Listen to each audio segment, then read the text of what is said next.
Hello, welcome. Thank you for joining us on this edition of News 2. I'm Sandra Gumansing. Virgin Islands Port Authority's Executive Director Carlton Dow reported that for the first time in history of cruise port in Crown Bay, the celebrity silhouette berth along the northern side of the pier at the Austin Babe Monsanto Marine Terminal on St. Thomas. He said this was never possible in the past because Solstice-class vessels could not safely berth along the North Pier. The completion of the dredging in East Gregory Channel to a depth of 10 meters, 32.8 feet, allows for both Royal Caribbean's Allure of the Seas, which is an Oasis-class vessel, and the Celebrity Silhouette to bring their passengers to Crown Bay. The Silhouette and the Allure of the Seas have the combined capacity to bring over 13,000 visitors to St. Thomas.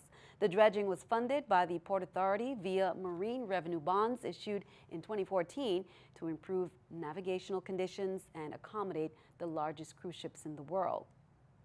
Meanwhile, Carlton Dow also said that VIPA's amended marine rate schedule will be implemented on January 1st, 2017. Here's a little more on the breakdown. VIPA's amended marine rate schedule will be implemented on January 1st, 2017. VIPA held public meetings in November on St. Thomas, St. John, and St. Croix in accordance with statutory requirements whenever there is a change to its general rate structure. The hearings covered the two proposed changes to the authority's general rate structure that were approved at its September 11th and November 16th board meetings. They are an increase of docking fees from 60 cents to $1 and an increase in off-site taxi pickup rates from $6 to $7 at seaports. In addition to the new fees, Dow reminds the public of two additional fees that were changed in the tariff and were implemented on October 1st, 2016. The unified cruise ship tariff for the St. Thomas St. John district, where cruise ships will now pay $6.60 in port dues and $6.80 in wharfage, increased from $11.40 to $13.40 overall. In addition, cruise ships once berthed in St. Croix for free since 2002 are now charged $2.45 in port dues and $2.55 in wharfage, totaling $5. Water tour operators that have agreements with the cruise lines now pay $1.50 per passenger, and those without contracts pay $5 per passenger. Dow said for the most part, the rates were well received. He says there are still several major capital projects to be completed at all the seaports territory-wide. In other news, on Monday, December 5th, Chief Winsbott McFarland, St. Croix District VIPD, met with promoters and nightclub owners to discuss his operation plan for the holiday season, with his main focus on all nonviolent activities. Here's more from VIPD. The group stated in the meeting that since the late-night patrols implemented a few months ago by the Special Operations Bureau, it's been extremely good for business with the police presence. Other government agencies were present to discuss enforcement measures and government collaboration safety initiatives. Juan Rodriguez, Enforcement Director for Department of Planning and Natural Resources, discussed requirements for establishment license to sell liquor. Chief Stephen Webster, Enforcement Division from the Department of Health, talked about Virgin Islands Smoke-Free Act and how to report violations. Fire Marshal Johnny Frontal and Sergeant Tamara Lezama from the Virgin Islands Fire Department stressed the importance to the nightclub owners and promoters of the fire hazards in the establishments and occupancy laws. In other VIPD news, on Tuesday, December 6, about 9:30 a.m., officers were dispatched to the waterfront on Veterans Drive pertaining to a vehicle that submerged into the water. Officers contacted a male individual who stated that he was the only passenger in the car 2001 Lexus S300L when the car went into the water, and his personal belongings was in the water. VI Port Authority, Department of Planning and Natural Resources, and VIPD divers assisted in the recovery. The vehicle was recovered and towed by Sherwin Wrecker Service, and the vehicle was towed to an unknown location. The driver was taken to the Roy Lester Schneider Hospital by officers for treatment. VI Water and Power Authority advises customers of a delay in the distribution of electric and potable water bills for the month of November. WAPA's Executive Director Julia Reimer Sr. said on Wednesday that a technical glitch with the utility's automated metering infrastructure software coupled with personnel challenges, led to the delayed distribution of the November bills. He says, "We anticipate that the bills will be issued by Friday, December 9th. Reimer explained that the delay affected over 21,000 accounts, and the delayed bill for November means that the affected account holders will receive 2 bills in the month of December. The earlier of the 2 bills will be due in December, while the later bill will be due in January. WAPA apologizes for any inconvenience.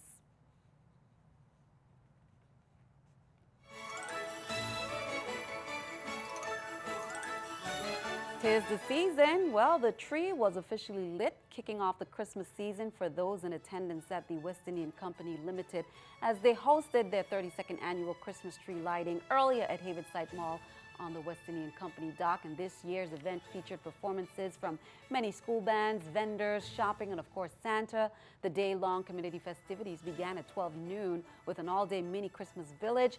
The Aida Vida was in port, the Disney Fantasy, and the Royal Princess. Be sure to count on 2. We will have highlights in a later newscast. Well, in the spirit of the season, as we shared yesterday, Governor Kenneth Mapp joined members of the Salvation Army, the Red Kettle team, to drop the season opening donation into the Red Kettle. Governor Mapp was joined by Captains Kevin and Krista Bryan. Kevin played the trumpet, and Krista rang the traditional brass bell on the front steps of Government House. The Red Kettle campaign helps the homeless and the less fortunate during this year. The assistance to those in need includes, but is not limited to, meals, clothing, food, pantry, and basic necessities. Most recognizable sound of the holiday season. Green kettle bell. Hundreds of Salvation Army bell ringers are working to attract your attention to their red kettles. Green kettle bell. The Christmas kettle is the Salvation Army's most famous street campaign. And what we do is we raise the funds here. They stay local, so they stay here on St. Thomas. When you're down St. Croix, they stay on St. Croix. It seems like a small effort, but the holiday fundraising campaign supports a huge cause. And they help provide for food for the soup kitchen. They help provide for all the different type of activities that we do down there. It is most recognized during the Christmas season through its volunteers who stand outside of businesses and play or sing Christmas carols or ring bells to inspire passersby to place donations of cash and checks inside the trademark red kettles. But they can hold $500 or $600. If you think you've heard the Salvation Army bell ringers for your entire life, you're right. It's the method that we've been doing in raising funds in the United States now for about probably 100 years. We had a family in the one place that we worked at whose son had died in a car accident, if I remember correctly. And they chose as a family to come out every year In his that memory. person's name, in his memory, to sort of just to continue his legacy. Right now we're short of people, so we really do need people to come out and help ring the bell. Now, all you need is 8 people taking 1 hour each, and you've got the day covered. So it's wonderful for a business. You can come out, 16 people if you want to stand in pairs. The little sound sets the tone, not just for Christmas, but for the entire year. Now, volunteers will be working the kettles at the following locations listed there, territory-wide: Cost You Less, Food Center, Walgreens, Kmart, both locations. Tabletop kettles are located at First Bank, all branches on all 3 islands, Red Hook Mail Service. And for questions or to donate your time, you can call the Salvation Army, Captain Krista Bryan at 340-776-007T, or Mary Ann Brown, Donor Relations Development Director at 340-513-1617. Well, President-elect Donald Trump plans to nominate retired 4-star Marine General John Kelly to head the Department of Homeland Security. General Kelly, who joined the Marine Corps in 1970, retired this year. His last command included oversight of the Guantanamo Bay Detention Center. He wrapped up a final 3-year post as head of the U.S. Southern Command, which spanned some of the fractious debate over the Obama administration's ultimately failed pledge to close Guantanamo. General Kelly served 3 tours in Iraq. He's the most senior military officer to lose a child in combat in Iraq or Afghanistan. His son was killed in Afghanistan. Highly respected Often outspoken and known as a fierce, loyal commander, the senior Kelly would take over the nation's newest federal agency with its expanse of responsibilities from airport security and terrorism to immigration and the Coast Guard. However, Kelly has not been formally offered the job because he is out of the country.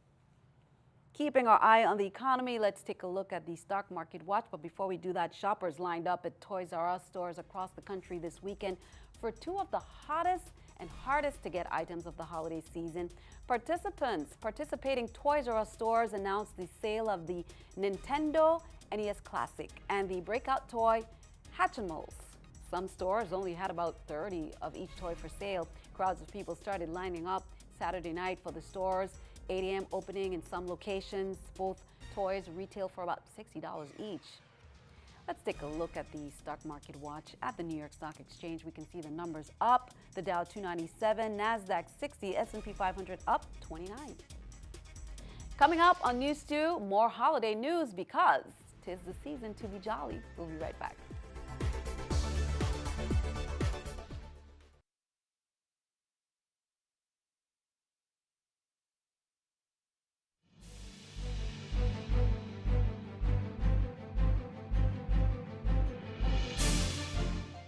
Welcome back. We continue with the holiday fun. We from Upstreet, they held their 21st annual lighting of the trees in the Franklin D. Roosevelt Virgin Islands Veterans Memorial Park.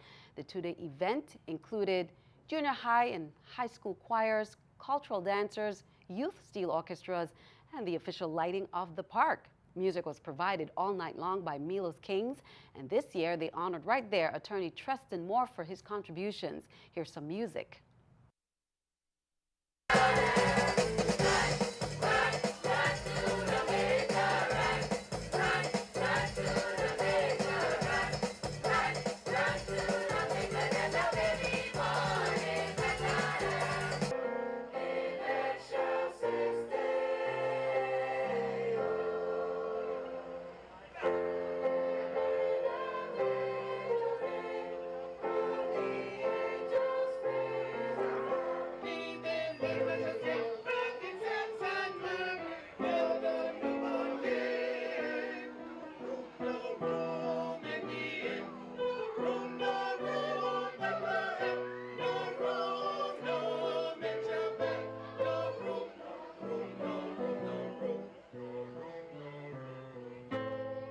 Great music there. Now, the Department of Tourism, they're spreading some holiday cheer and they're welcoming the public to participate in community events.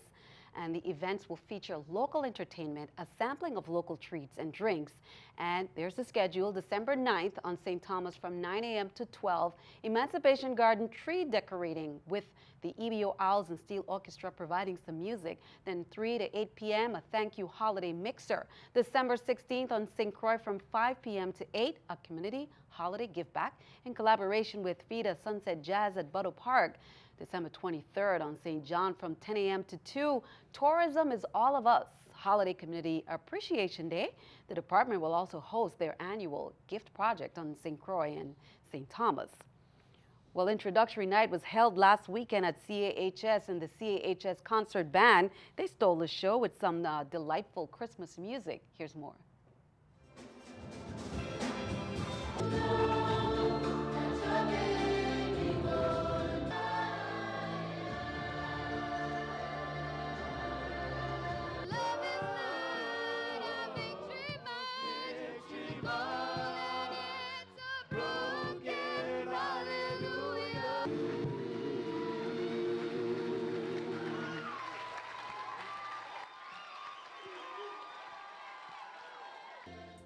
Great music there. Now, at that same event, CAHS student and local Calypsonian Maurice Hansby was granted a wish, a shopping spree, in order to purchase musical instruments and computer with software for music.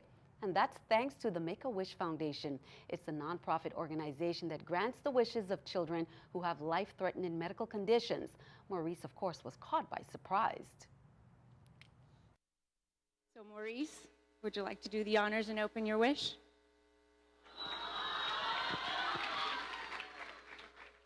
I just told Maurice what the dollar amount of his shopping spree was, and I think he's a little floored about this. I think Maurice can now get his